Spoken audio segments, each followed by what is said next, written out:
మీ అందరికీ వందనాలు. నా దేవుడు మిమ్మల్ని మీ కుటుంబాలను నిండారులుగా దీవించునుగాక. ఈరోజు ఒక వాక్యాన్ని చదువుకొని ముందుకు నెడుతూ అందరం కూడా బైబిల్ నుండి తీసి చదవటానికి ఇష్టపడండి, లేకపోతే వినటానికి ఇష్టపడండి. ఇంటి వల్ల విశ్వాసంగా చదువుడు వల్ల జ్ఞానం కలుగునని లేఖనాల్లో తెలియపరుస్తున్నాడు. అందరూ కూడా బైబిల్ చదవటానికి ఇష్టపడండి. ఈరోజు ఒక వాక్యాన్ని చదువుకొని యెషయా గ్రంథము 59వ అధ్యాయం 1వ వచనం నేను చదువుతున్నాను. అందరూ కూడా బైబిల్ నుండి తీసి చదవండి. రక్షించనేరగుండునట్లు యెహోవా హస్తము కురుస కాలేదు, ఇననేరగుండునట్లు ఆయన చెవులు మందము కాలేదు. మీ విషయములను మీకును మీ దేవునికి అడ్డంగా వచ్చి అంటున్నాడు. యెషయా భక్తుడంటే పెద్ద ప్రవక్తలో ప్రవక్త. ఆ ప్రవక్తని ఎలా చంపారంటే చక్కెర పోతో కోసి నానా చిత్రహింసలు పెట్టి చంపారు. అయినా సరే ఆయన రాసిన ఏది కూడా నెరవేర్చే ఉన్నాయి. అన్నీ కూడా నెరవేర్పు మాటలే. 66 పుస్తకాలు ఉంటే 66 అధ్యాయాలు రాసిచ్చిన ఏకైక పుస్తకము, ఏకైక గ్రంథము అది రాసిన వాడు చెప్తున్నాడు, ఎననేరకుండునట్లు ఆయన శివులేమి మందం కాలేదంట, రక్షించక ఉండునట్లు ఆయన చేతులేమి కురుస కాలేదంటున్నాడు. మన పాపాల బట్టు, మన దోషాల బట్టు మనం అంతా నాకే తెలుసు అనుకుంటున్నాము. మన హృదయాలు మనమే పరిశీలన చేసుకొని మనం ఆయన హస్తం ఎప్పుడూ కూడా కురుస కాదు,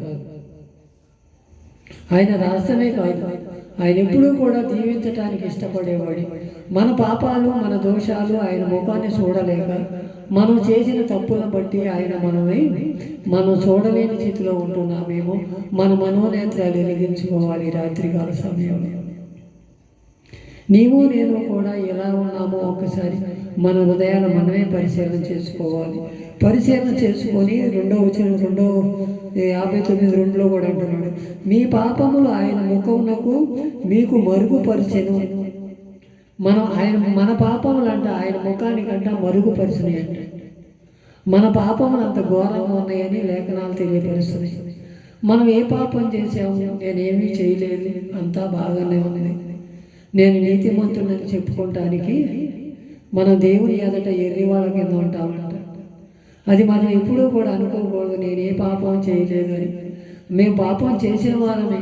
ఆయన ఉచితమైన రక్షణ బట్టి, ఆయన ఇచ్చే ఉచితమైన కృపను బట్టి సజీవులుగా ఉన్నామంటే ఆయన కృప మాత్రమేనని మనం చెప్పుకోగలిగితేనే నీతిమంతుడు. ఆయన మన ముఖం ఎప్పుడూ కూడా మన ముఖం ఆయన ముఖం చూడాలని అనిపిస్తుంది, కానీ మన పాపాలను బట్టి, మన దోషాలను బట్టి ఆయన ముఖాన్ని చూడలేకపోతున్నాం. తెల్లారి లేస్తే నేనేం చేయాలయ్యా, నేను ఏ పని మీద బయలుదేరాలయ్యా, నాకు అన్నీ నువ్వు నేర్పయ్యని దావీదు అడుగుతాడు. ఏ యుద్ధానికి వెళ్ళినా సరే, ప్రతి పని మీద కూడా వెళ్ళినప్పుడల్లా ముందు ఆయన దగ్గర విచారణ చేసి ఆయనతో మాట తీసుకొని బయటికి వెళ్ళేవాడు. ఏ యుద్ధమన్నా చేయని, ఏ ప్రయాణం అన్నా చేయని, ఏదన్నా చేయని ఆయన అందుకే జయజీవితం అనుగ్రహించాడు. నువ్వు నేను ఏం చేస్తున్నావు? ఈరోజు చేసే ప్రార్థనలే, రోజు వెళ్ళే దారేలే, రోజు వెళ్ళే నడకేలే, రోజు వెళ్ళే పనేలే. ఇది కూడా దేవునికి చెప్పాలా? ఇది కూడా దేవునికి తెలియదా నేను వెళ్ళే సంగతి అని మనం అనుకుంటున్నాం. అది ఎంతవరకు కూడా ఆయన ముఖాన్ని మనం చూడలేని వారంగా అవుతున్నాం. ప్రతి విషయానికి నీకు ఏ మేలు చేశాడో ఒకసారి జ్ఞాపకం చేసుకుని, నీకు ఏది మేలు చేయలేదా, నాకేం మేలు చేయలేదా? ఉండటానికి నివాసం ఇచ్చాడు, తినటానికి ఆహారం ఇస్తున్నాడు, మనల్ని పోషించటానికి మన కుటుంబాన్ని ఇచ్చాడు. మనం అంతేకాదు, ఆయనకు సకలము ఆయన మనకు సమకూర్చి పెడుతున్నాడు. ఆయన మూల కలిగినవి కదా అయ్యని మనం తెలుసుకోలేకపోతున్నాం.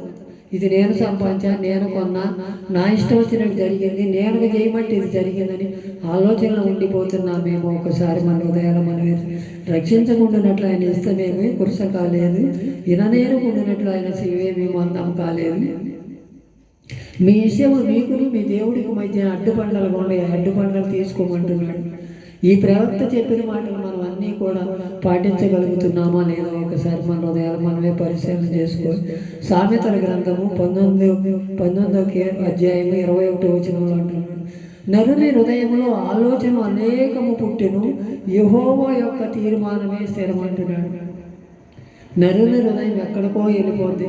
ఏదన్నా కూతే ఒక 10,000 కలిసి వచ్చినాయి అనుకో, ఇంకో 10,000 కలపకూడదా దేవుడు? ఇంకో 10 ఏళ్ళు లాభం రాకూడదు అనుకుంటాం మనం. ఇంకేదన్నా కూతున్న కొన్నాం అనుకో, ఎకరం కొన్నాం అనుకో, పక్క వాడు కూడా కలుపుకోవాలి. ఈ వచ్చే సంవత్సరానికల్లా అది కూడా నేను కొనాలని ఆలోచన చేస్తాను. దేనికి దానికి పచ్చిగా మనం పై ఎత్తులోనే చూడాలని చూస్తాం, కానీ మనం ఎప్పుడూ కూడా నువ్వు ఇచ్చిన దానికి కృతజ్ఞతలయ్యా, నేను ఈ కష్టపడుతున్నానే కానీ ఫలితం అనుభవించలేకపోతున్నాను, నువ్వు ఇచ్చిన దానికి వందనాలయ్యా అని మనం ఏ రోజైనా చెప్పగలుగుతున్నాను. 1 ఎకరమే నాకు ఇచ్చింది, పక్క ఉన్నోడికి 5 ఎకరాలు ఉంది, ఎదురింటోడికి 10 ఎకరాలు ఉంది, వాడి బిల్డింగ్ల మీద బిల్డింగ్లు కడుతున్నాడు అనే ఆలోచనలో ఉండిపోతున్నామే తప్ప నీకు ఇచ్చిన దాంట్లో సంతృప్తి పడుతున్నాడు. అది ఎందుకు అంటే మన ఆశ, మన హృదయం ఎక్కడికో వెళ్ళిపోతుంది. ఎవడన్నా బైక్ మీద వెళ్తుంటే నేను కారు మీద వెళ్ళలేకపోయాను, ఎవడన్నా కారు మీద వెళ్తుంటే నేను విమానం మీద వెళ్ళలేదు. ఈ ఆలోచనలే ఎక్కువైపోతున్నాయి మనకి. ఇదే దురాలోచన అంటారు. ఈ దురాలోచన మానుకొని నీకు సైకిల్ ఇచ్చాడా, లేక బైక్ ఇచ్చాడా, ఏది ఇచ్చాడు దాని వరకే సంతృప్తి పడి దానిలోనే నమ్మకంగా జీవించు, దానిలోనే నమ్మకత్వం కనబరుచుకొని నీ నీతిని నెరవేర్చంటున్నాడు. అది ఇంకోటి ఇస్తానికి సిద్ధపడతాడు దేవుడు. మనం అట్లా ఉండడం, మనకన్నా మన బైక్ వేసుకెళ్తుంటే ఎవడన్నా క్రాస్ అయితే ఆయన తిడతాం, ఎవడన్నా మంచి బండి కొనుక్కుంటే ఆయన బాగుంది. మనకు ఆ ఆలోచన ఉండకూడదు అంటున్నాడు దేవుడు. మనం ఎప్పుడూ కూడా తగ్గింపు జీవితం, తగ్గింపు మనసు అయి ఉంటే ఆయనకు మన పాపములు ఆయన ముఖమునకు మరుగుపరిచినట్టున్నాడు. మన పాపాలు, మన దోషాలు ఇయే మన పాపాలు. ఒకరి మీద ఒకరు ఏడ్చగలగటం, ఒకరి మీద ఒకరు చిన్న చూపు చూడటం, ఒకరినొకరు ద్వేషించుకోవటం, ఒకరి మీద పగలు పెంచుకోవటం ఏ చిన్న చూపులు అంటున్నాడు. అందుకే ఆయన ముఖం మనం చూడలేకపోతున్నాం, ఆయనను మనం కలుసుకోలేకపోతున్నాం. అందుకే అంటున్నాడు, మిమ్మల్ని రక్షించలేరకుండానట్లు యెహోవా హస్తమేమో కొరస కాలేదు, ఆయన విననేరకుండానట్లు ఆయన చెవులేమి మందం లేదు. మీ పాపాలను బట్టి, మీ దోషాలను బట్టి దగ్గరికి ఆయన దేవుని సన్నిధికి వెళ్ళలేకపోతున్నారు అంటున్నాడు. అలాగే ఇర్మియా గ్రంథము 19:17 అధ్యాయము 9వ వచనంలో అంటున్నాడు, మీ హృదయములు అన్నిటికంటే మోసకరమైనది, అది ఘోరమైన వ్యాధి కలది, దాన్ని గ్రహింపగలవాడు ఎవడు అంటున్నాడు. మన హృదయమే మోసకరమైనదంట. చూడండి, మన హృదయానికి మన హృదయమే మోసకరమైందని చెబుతున్నాడు దేవుడే. మనం ఎలా చేయగలుగుతున్నాం? మన హృదయాన్ని దేవుని ఎదుట ఎలా అర్పించుకోగలుగుతున్నాం? దేవుని సన్నిధిలో మన హృదయాన్ని ఎలా కాపాడు? ఈయన నా హృదయానుసారుడని దావీదుని ఎలా అన్నాడు? నా ఇల్లంతటిలో నమ్మకమాడే అయినాడని మోషేని ఎలా అన్నాడు? మనం అలా అనిపించుకోగలుగుతున్నాం. మోషేని అన్న మాట మనం అనిపించుకోగలుగుతున్నాం. ఒక్కసారి మన హృదయాలు మనమే పరిస్థితి. హృదయం అంటే మోసకరమైనదంట. అది ఏ టైంకి ఎలా తిరుగుద్దో, ఎలా ఉండదో మనకే తెలియని పరిస్థితి. ఆ స్థితిలో నుంచి మనం మారుదాం. దేవునికి మన హృదయాన్ని అర్పిద్దాం. దేవునితో మనం పెనుగులాడదాం. దేవునితో మనం పెనుగులాడితే ఆయన హస్తము రక్షించకుండానట్లు యెహోవా హస్తమేమి కురస కాలేదు, విననేరకుండానట్లు ఆయన సేవలేమో మందం కాదు. ఇలా చేయగలుగుతున్నామో లేదో ఒకసారి మన హృదయాలు మనమే పరిశీలన.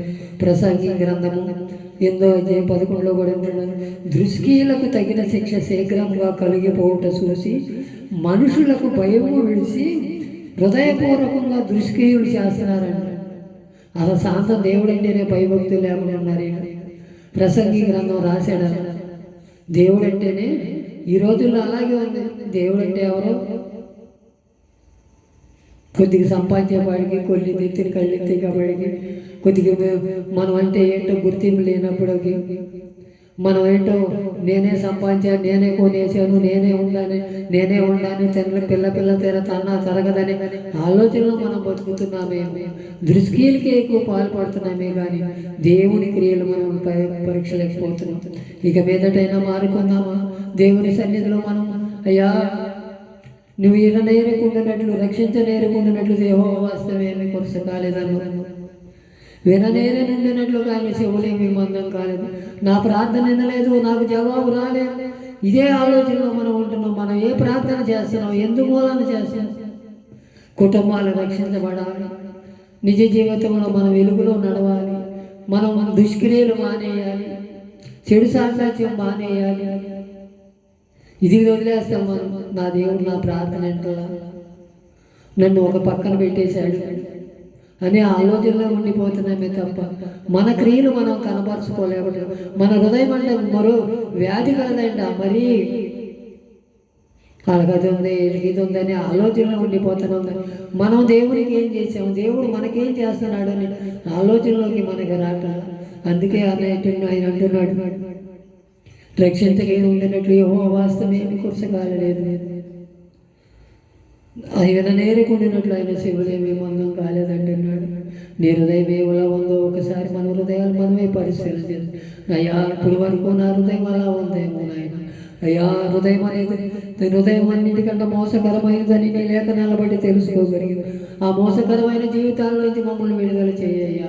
నీ చిత్తంలో నన్ను నడిపించయ్యా, నీ మెలుగు మార్గంలో నన్ను నడిపించయ్యా. అయ్యా ఇప్పుడు వరకు తెలుసు తెలవకు నా హృదయం అనే దేవాలయంలో నిన్ను చేర్చుకోలేకపోయానేమో, ఇప్పుడు వరకు నా హృదయంలో నువ్వు నివసించలేకని అలాంటి స్థితిలో నేను మారానేమో నాయన. ఒక్కసారి నన్ను దయతో క్షమించయ్యా.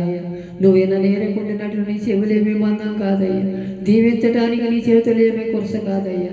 మా పాపాల బట్టి మా దోషాల బట్టి నీకు అడ్డుపండగా నిలిచినయేమేమో అప్పుడు ఇప్పుడే తీసివేసుకుంటామయ్యా. నీ సన్నిధిలో మమ్మల్ని జ్ఞాపకం చేసుకోమని ఒక తీర్మానం చేసుకొని ఆయన ఎదుట నిలవబడికి ఒప్పుకుంటే దేవుడు నీ పట్ల నా పట్ల కార్యం చేసి ఆయన చెవులేమి మందము కాల, ఈయన నేరకుండినట్లు ఆయన చెవులేమి మందం కాల, నిన్ను నన్ను దీవించడానికి ఆయన హస్తమేమీ కురుసు కాదు. మనం ఇది తీసేసుకుందామా? ఈ రాత్రికాల సమయంలో సరైన తీర్మానం చేసుకొని మన హృదయం అనే మోసకరమైన జీవితాన్ని తీసేసుకొని మేలుకరమైన జీవితంగా యథార్థంగా జీవిద్దాం. ఇట్టి మాటలు